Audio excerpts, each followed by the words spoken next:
Hello, and welcome to the Feeling Good podcast, where you can learn powerful techniques to change the way you feel. I am your host, Dr. Rhonda Borowski, and joining me here in the Murrieta studio is Dr. David Burns. Dr. Burns is a pioneer in the development of cognitive behavioral therapy and the creator of the new TEAM therapy. He is the author of Feeling Good, which has sold over 5 million copies in the United States and has been translated into over 30 languages. His latest book, Feeling Great, contains powerful new techniques that make rapid recovery possible for many people struggling with depression and anxiety. Dr. Burns is currently an emeritus adjunct professor of clinical psychiatry at Stanford University School of Medicine. Hello, Rhonda. Hi, David, and welcome listeners to episode 262.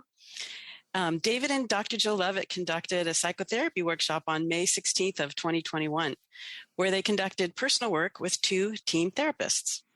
We heard the first session in podcasts 255 and 256 when they worked with Michelle.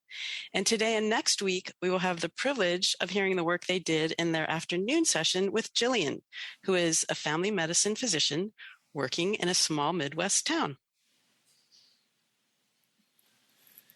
Awesome, and I might say that the live works is always our greatest teaching and our greatest personal inspiration. And we're so grateful to Jillian, who will join us at the end of the next week, at the end of the session, for a recap. But pure magic occurs. It's great training. And for any of you listeners who sometimes might have thought that you're not good enough, you're not smart enough, you're not contributing enough, this one's going to be right up your alley. And in my experience as a shrink with tens of thousands of hours of clinical work with people, I would say this is just about the most common complaint, the most common feature of depression is just, I'm not good enough. And how do we solve that and bring people not only out of depression, but catapult people into a state of joy and enlightenment? Something more than 100% recovery, but going into actual joy. How do our lives become fulfilling? And then to speak to that point, I'd love to read an endorsement that we got from William from the Netherlands, who simply wrote you, "Thank you, Dr. Burns, for your excellent work. TEAM-CBT is a miracle." Yes, and we're trying to work miracles, not in some sleazy evangelist way or, born again way or whatever.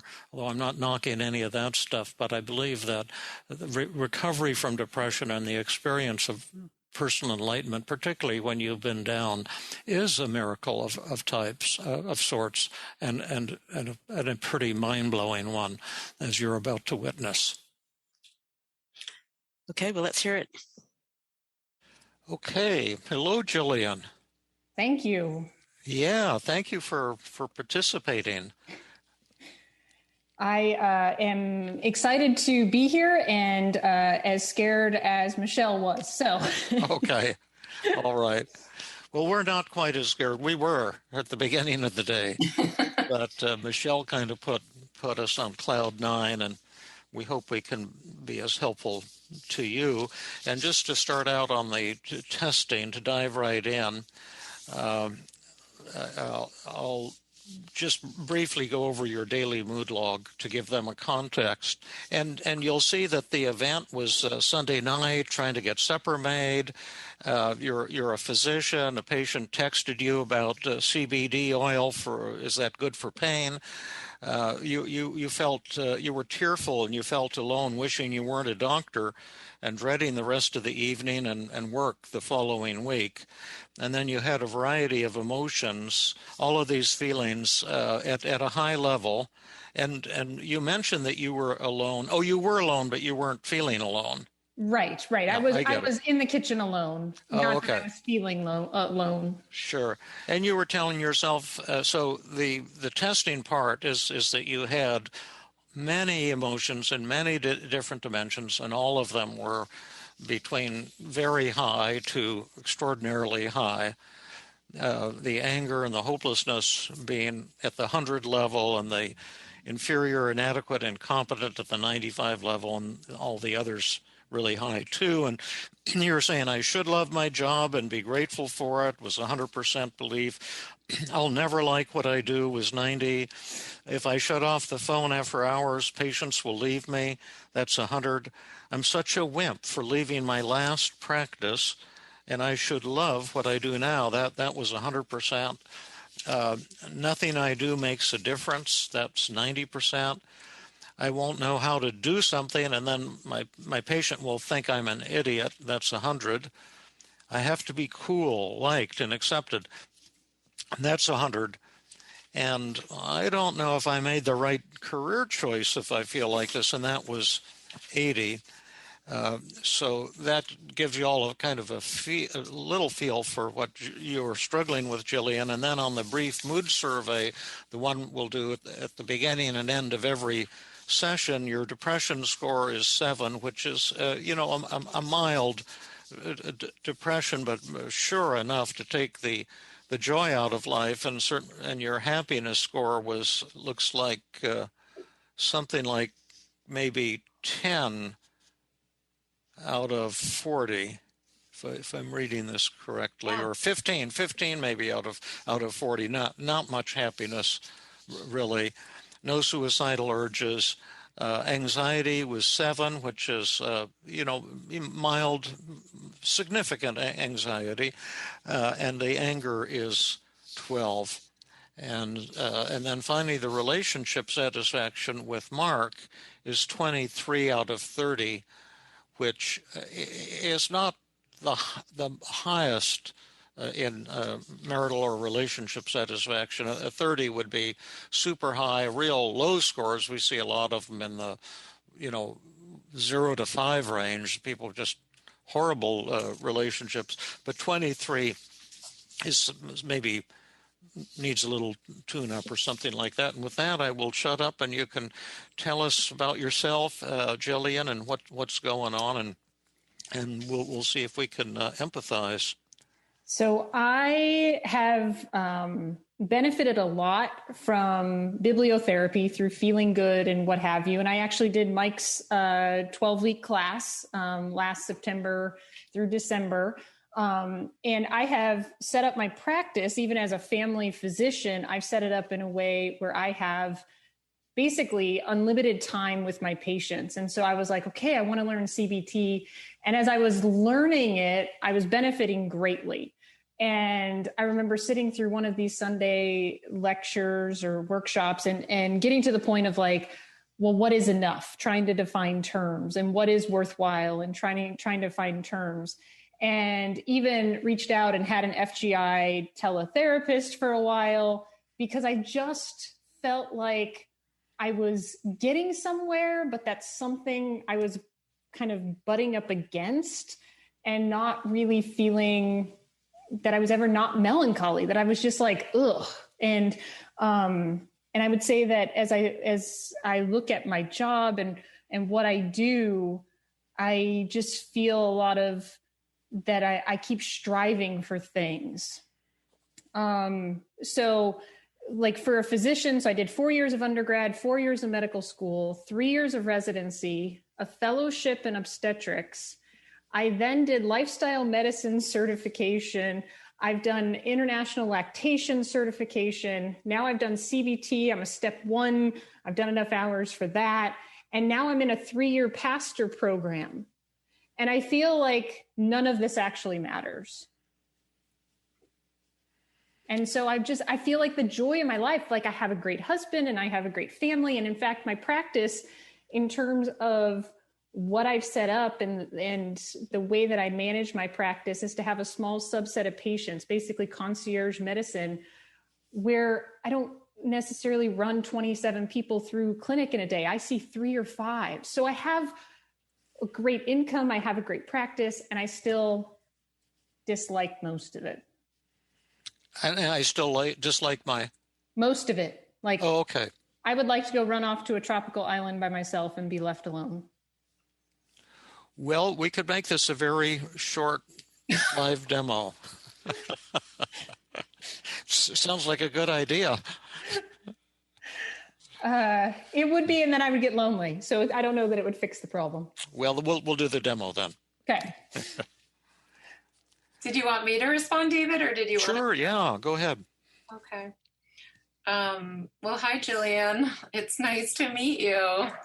I was going to say finally meet you because I know we've been emailing just a little bit back and forth to get things set up. But yeah, let me see if I can, sort of reflect a little bit about what you've said and try and connect with you and understand how you've been feeling. It sounds like, you're sharing with us that you're a family physician and that you're really highly educated, actually, right, between med school and residency and fellowship, and then seeking lots of extra certifications in lactation and lifestyle management and CBT, and now in pastoral training. And so there's this kind of constant drive, it sounds like, to keep kind of doing more and being better and knowing more.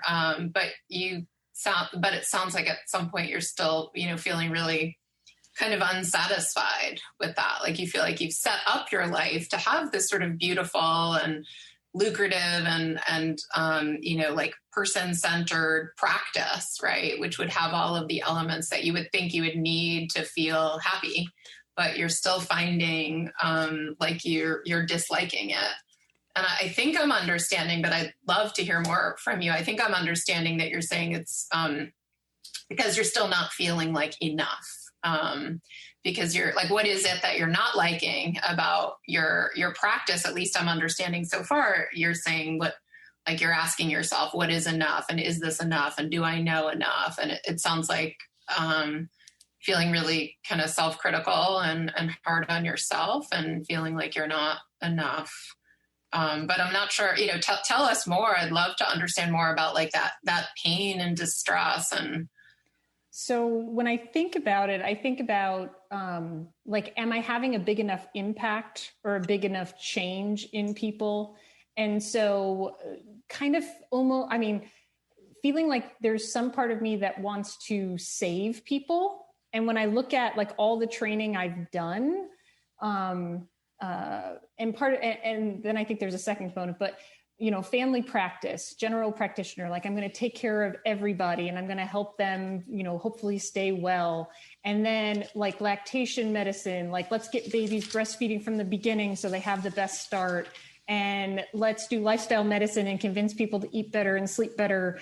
And then let's do CBT and kind of really help instead of pushing drugs. Let's, try to help with CBT, and feeling like when I don't see a response, that all this is pointless. Oh, so I think I'm getting you so you're working so hard. It sounds like, it's so beautiful to hear what you're saying, kind of each place where you're seeing people struggle, you're looking for solutions that you can offer, right? So how can I help from the very beginning in terms of lactation, and how can I help people with lifestyle management, not only physical illness, but mental health? But then when your patients aren't responding in the way that you would want them to, like by taking your advice and changing their lives, then you're feeling, is it angry with your patients or disappointed with yourself for not having a big enough impact? Maybe both. I would say like definitely frustrated. And angry at like, why aren't they changing? Yet I know habits and addictions are not easy things to change. And I think just some disappointment that I always think that like the next certificate or the next thing is going to bring me that joy.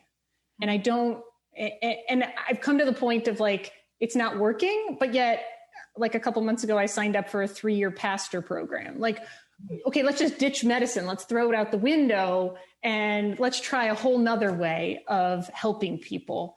And so I feel stuck there. And I think the other part that nags at me is this feeling of, I'll kind of be like the cool person or the popular person if I hold all the answers.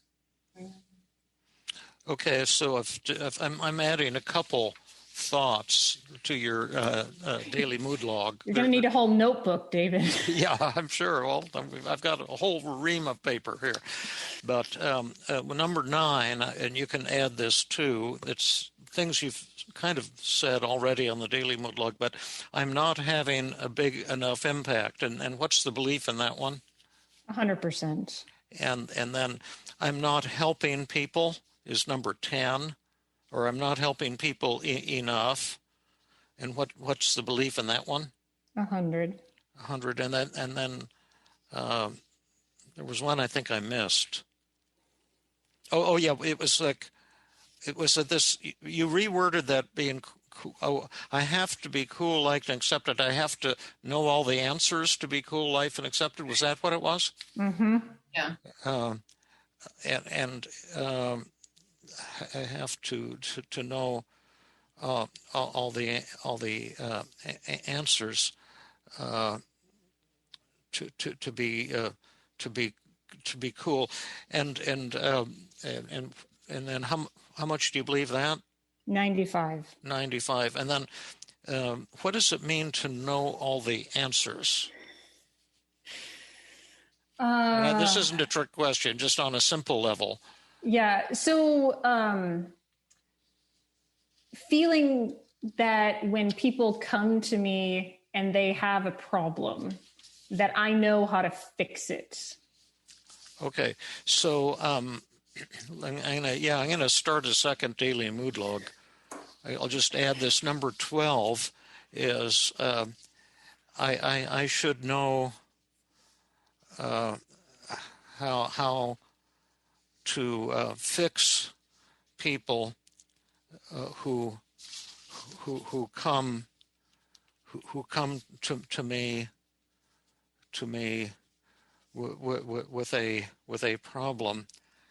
I want to thank you so much for working with us today. I can often resonate with problems that people have. Certainly, Michelle, this morning, I've had paralyzing social anxiety, and my first talk was a horrible fiasco. And so I'm with her. And then when you said I should know how to fix people who come to me with a problem, I used to kind of put myself under that pressure too when I started my clinical practice. I told myself I should be able to help every person who comes to me.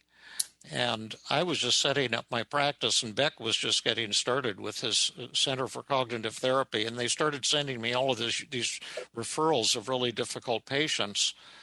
And I thought it was because they thought I was a great therapist, so I was very flattered. But I was getting all of these actively suicidal patients with borderline personality disorder who had had multiple hospitalizations and self-mutilation. So it gave me a lot to practice with. And then I found out that the reason they sent me all those patients was because they didn't want them. But I used to tell myself that all the time, and it created a lot of pressure for me too. And getting over that was a major transformation in my career and a major transformation in the way I did my clinical work. It was one of the things that actually led to TEAM-CBT. But when you tell yourself, I should know how to fix people who come to me with a problem, what's the belief in that one? That's 100%. 100. And then if I could fix everyone who comes with a problem, that would mean like a problem like stomach pain or addiction to codeine or OxyContin or like what kind of problems, or a marital problem? What? So as a rural family doc, they come to me with everything. Yeah. And so it could be anything from, yes, I have stomach pain, to I have chronic headaches, to I'm depressed, I have bad anxiety, my wife is having, we're having marital discord. And they come and they look at me and I'm like, okay, go to therapy. And they're like, no one's in network. We're not going anywhere. I'm not paying for anything.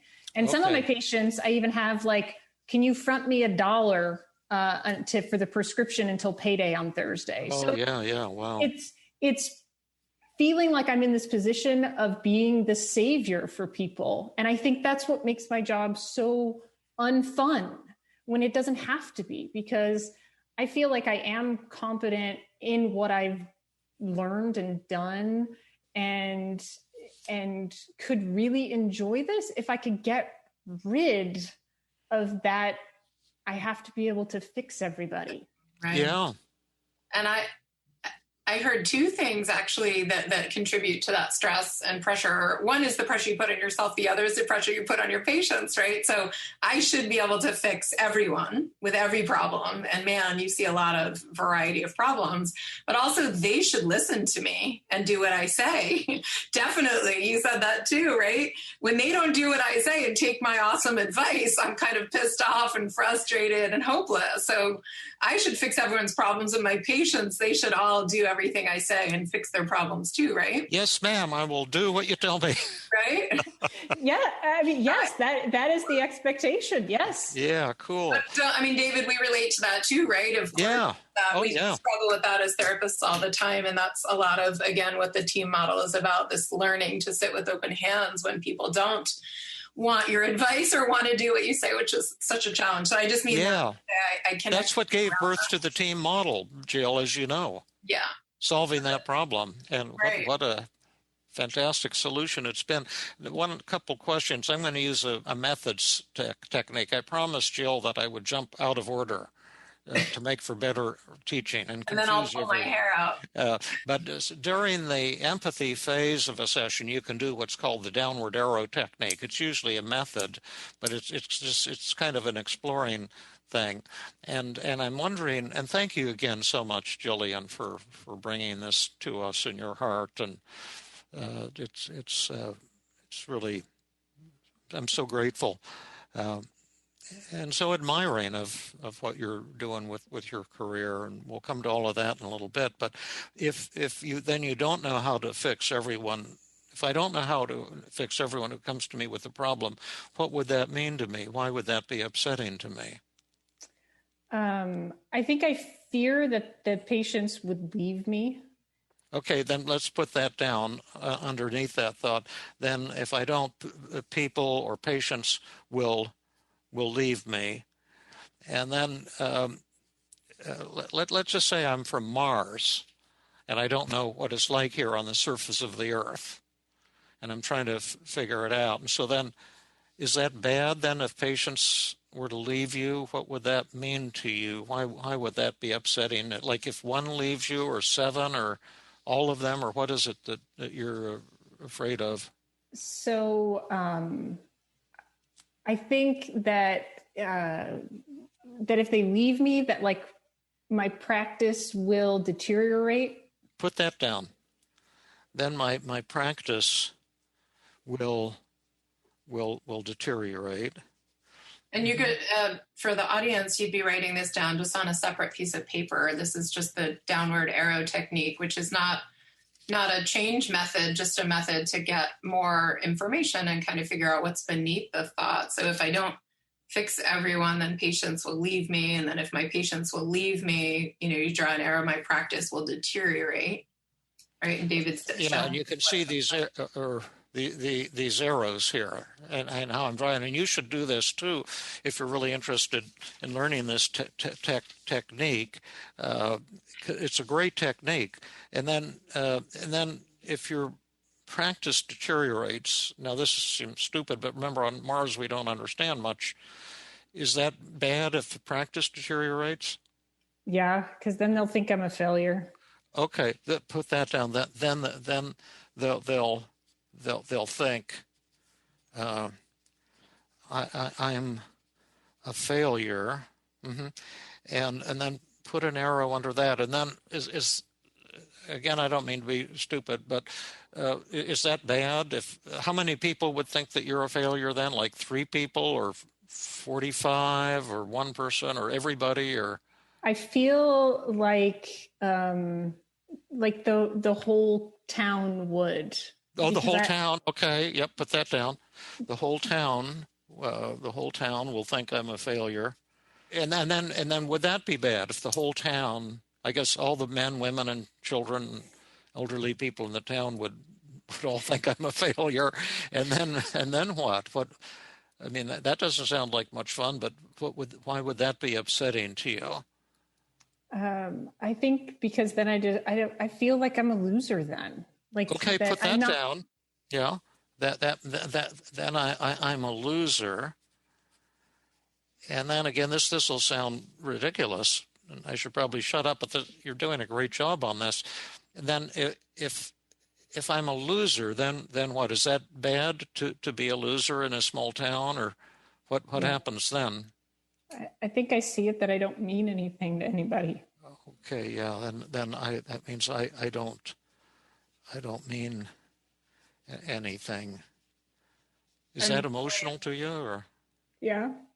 Yeah, just let those tears come, and just reflect on that for a minute. And that sounds like a really big issue for you. That not the fear of not meaning anything to people. Is that right? Yeah.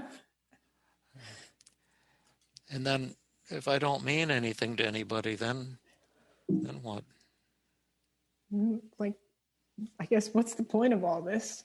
Then there's no point in living or in life. Yeah. And that would be the bottom of the barrel.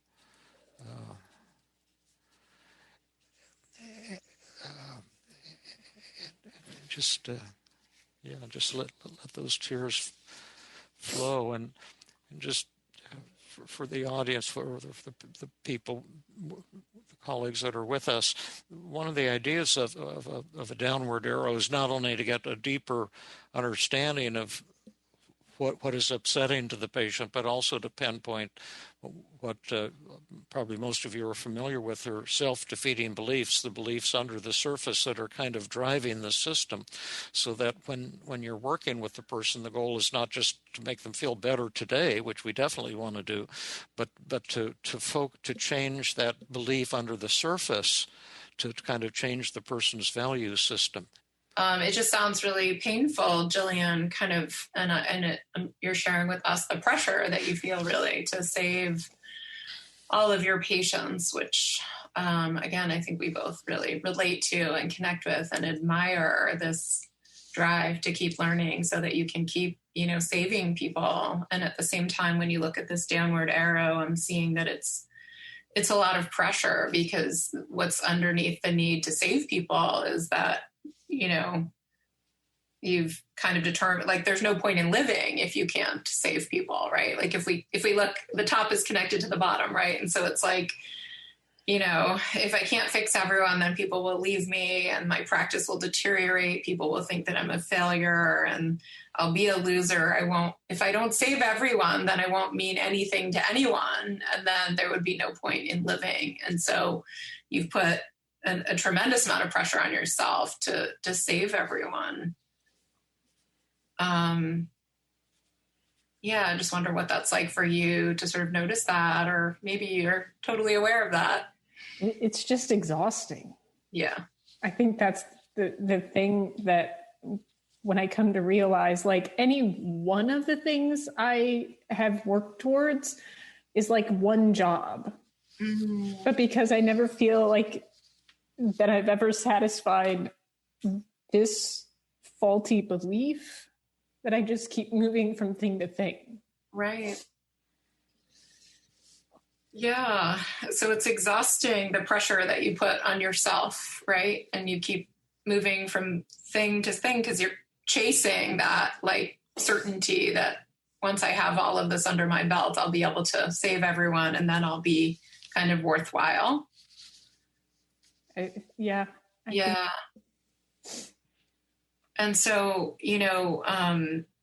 again, this is not a change method, but the downward arrow and sharing with you the self-defeating beliefs is more just a way of understanding more what might be operating for you. And like, I can do a screen share of the self-defeating beliefs with you. The idea would be we could still stay with empathy and listen some more, but it might be helpful for you to see the way that we think about self-defeating beliefs are kind of like their self-esteem equations, right? Like, I must be X in order to feel worthwhile. Right. And so kind of no wonder you're not feeling good about yourself, because even with all of these incredible accomplishments, you're thinking, I must save everyone in order to be worthwhile. Right. So would you, Jillian, you tell us, would you like to, I could do a screen share. We could look at the list of self-defeating beliefs. You could kind of just notice which ones seem like they're fitting you right now. Let's take a look at it. Okay, so see how many of them you can find. Jillian, the idea is kind of based on this downward arrow chain. Which self-defeating beliefs do you see in here? And then everyone in the audience can also jot down which ones you see and what Jillian shared with us. Yeah, the downward arrow chain, the way you do it, you read it then and look at this list together. And the downward arrow chain is I should know how to fix people who come to me with a problem. And if I don't do that, people will leave. So there's one belief that connects those two. And then if they leave, my practice will deteriorate and people will think I'm a failure. There's also a belief that connects those. And then the whole town will think I'm a failure. And there's a belief here that explains that statement. And then if everyone thinks I'm a failure, it means I am a loser. And then I won't mean anything to anybody. And then there will be no point in my life, no point in living. So everyone just see how many you can come up with. Then when you've had enough minutes, just tell somebody like Richard in the chat, or just let us know, or maybe you can tell us when you've kind of see if you found some, Jillian. Yeah, I think I found quite a few. Okay, tell us which ones you have. Let's start at the top and see what you think. So also tell me, David, at some point, if you want me to stop screen sharing this and go back to large view, I'll do that. But we can leave it up for now. Yeah. I think that when I look at the perfectionism and perceived perfectionism, I definitely see those two in this chain. Absolutely. That I myself have to be perfect, but also that people will judge me if I'm not perfect. Right. I would say I've gotten into an achievement addiction. Yes. Where I keep getting the next certificate, hoping it'll be the one. Yep. I think there's approval addiction in terms of wanting other people to kind of affirm. I think fear of rejection. So just always being that I'm not, if I do something wrong, if I put boundaries in or something, that they're going to reject me. And then I think there's some pleasing people. I think. Oh yeah, I hadn't thought of that, but that's right. That's a good one. And I think some of the pleasing people is more trying to satisfy and have everyone like me so that I'm successful. And then I think number 14, the worthlessness and inferiority, I think is probably pretty big. That's big. That's huge. And then maybe number 23. Why would you think that? Superwoman. Yeah, that's great. There's another one that I found, brush fire fallacy. Yeah. Because of that idea that the whole town will think I'm a failure, right? Yeah, if one person thinks I'm a failure, and everyone will, it'll spread like brush fire. And humans are all like clones. They all think the same way. So does this ring true? Do you think these beliefs are at the core of what's going on? I do. I think with as much work as self-work that I've been trying to do, I kind of get to this point and then I make little etching away at this big boulder, but I never kind of move it out of the way. Yeah. So you can stop screen sharing there. So it sounds like you just work, and have developed a fabulous career and life for yourself, but that you're beating up on yourself a lot because you feel like you're not doing enough, and that what you really want to do is be helpful to people, and yet you have so many people who come to you and rely on you and see you they see you as your savior, and you see yourself as your goal is to save them and to help them. That could be another belief, that we could have a helping others belief. And then you kind of get really upset, both with yourself and your patients when this doesn't happen. And one of your big beliefs is not only your own perfectionism, but also your perceived perfectionism, that you feel that other people are going to be as critical of you as you are critical of yourself. And this is profoundly important to you, because when you had the thought that I don't mean anything, I might not mean anything to anybody, and then there'd be no point in my life, and then that's when some tears came. So this has been something that's been kind of a central goal of your life, maybe ever since you were little, or have you always felt this intense? Yeah. I mean, I can think back to being even 10 years old and thinking that I was going to be a doctor and that I was going to take care of people and fix people. And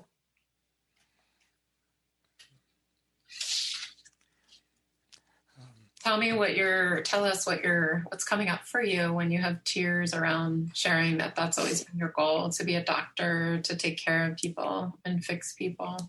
I think one of the big things that I still come back to is back in like 2015 or 16, I was in a practice where I was doing everything: obstetrics, C-sections, family practice, working in the hospital in a town of 5,000.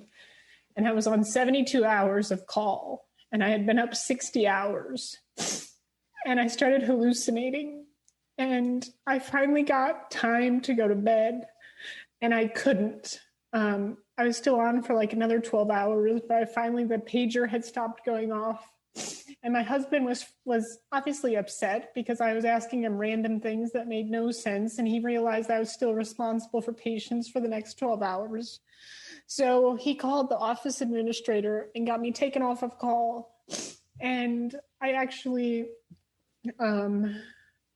was almost to the point of like, I think you need to take me to the ER and sedate me because I could not fall asleep at this point. And I wound up struggling to sleep for about 4 more days. And then I went to counseling to work on the anxiety, because now I was on call every 3rd day. And every time I went into call, I would then freak out that I wouldn't be able to sleep the night before or the night on it. And then I was responsible for, emergency sections, and how was I ever going to function? And I wound up staying at the job for about another 1.5 years, was in counseling that whole time, did a physician coaching thing to try to make the practice better, and ultimately quit. My husband basically said, at that point, I was kind of, when I would walk to work, I would hope to get struck by a car. And he's like, that's not normal. He's like, quit. So I was like, you're a stay-at-home dad. What the heck are we going to do? He's like, I don't care, but people shouldn't walk to work wishing to get struck by a car. And I said, well, maybe I just need antidepressants. And he's like, no, don't. He's like, quit your job. So I quit. And I actually got told that if I was just willing to put in the work, that I could have kept my job. Say that again. I was told what? I was told by one of my partners that anyone could work here if they could just put in the work. Like the fact that I had no sleeping issues prior, but for the next 1.5 years, every 3rd day, I would panic about going into sleep, and I was in therapy, and my husband was just like, we'll figure it out. So then I moved states. We had just had a baby. I moved states. I set up a direct primary care practice where I'm my own boss. I'm not on call anymore. I don't do obstetrics. And there's still a little part of me that feels bad that I kind of gave all that up. but I feel kind of like, I mean, I think it still gets me like, oh, I should have been able to do that. And I was still doing it all, and I was taking care of people up there, but sacrificing myself and my sanity for it. Yeah. Jillian, you actually even put this on your daily mood log. I think I'm such a wimp for leaving my last practice, right?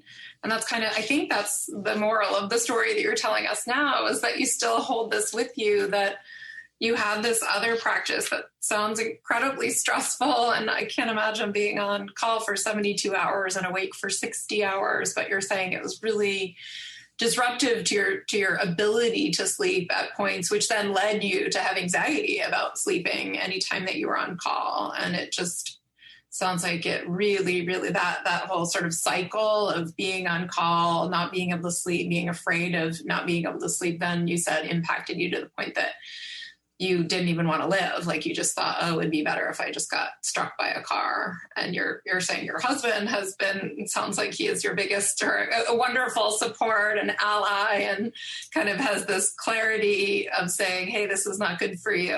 And sounds like he supported you in leaving your job. And that was, I think I understand you saying like, that was a good move for me in terms of taking care of myself and my health and setting limits and making choices, but I still kind of beat myself up for it, right? I'm still telling myself like I'm a wimp because I left that practice. Like I should have, and you said there was a person even that told you when you left, like if you had just worked harder, you could have made this work.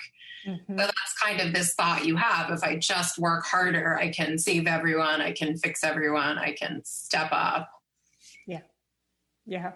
So sad that what you went through. When I was a freshman in college, I was pretty intimidated because I went to Amherst College. I was like a token person from Arizona. But, you know, they had all these high-powered kids there from these private prep schools, including Jill's dad was in my class. And but I really felt outclassed and intimidated, and I was a real slow reader, and I started going without sleep to try to get stuff done. And then I noticed when I would walk to classes, I'd suddenly find myself on the ground, unconscious. And then I'd get up and keep going to classes. And then I went to the college infirmary or something to find out, and I was having seizures from insomnia, the kind of a little different thing from what you had, but but it never evolved into anything. But I really identified with what you were saying under all that pressure. And once when I was on my internship, we had 13 admissions one night, and it was a big county hospital, and after the 12th admission, it was just like I had like maybe 15 minutes to sleep before having to go and present these cases to the attending, and I'd just fallen asleep. And the 13th admission came out, and I had to go down to the ER. And it was this African-American woman on a gurney on her back. I don't remember what was wrong, but I had to like do a physical exam. And I suddenly woke up, and I found I was asleep with my head on her stomach. and I woke up and continued. She didn't seem to notice, and I fell asleep on her 3 times when I was doing the physical exam. And what you were doing was even, I mean, that was, I think, every 3rd night we were on, or every other night or something. But yeah, but my heart really goes out to you. Wow. Dedication you had was just unbelievable, and that you still have. How are we doing in terms of understanding how you're thinking and feeling, and providing some sense of support or acceptance, compassion? I think an A in terms of empathy and kind of understanding and getting to kind of the bottom of things. I think the downward arrow definitely kind of got there, for sure. I mean, even when you started reading the downward arrow again, the tears came when you got to the last two parts. Yeah. This has been another episode of the Feeling Good podcast. For more information, visit Dr. Burns' website at feelinggood.com, where you will find the show notes under the podcast page. You will also find archives of previous episodes and many resources for therapists and non-therapists. We welcome your comments and questions. If you want to support the show, please share the podcast with people who might benefit from it. You could also go to iTunes and leave a 5-star rating. I am your host, Rhonda Borowski, the director of the Feeling Great Therapy Center. We hope you enjoyed this episode. I invite you to join us next time for another episode of the Feeling Good podcast.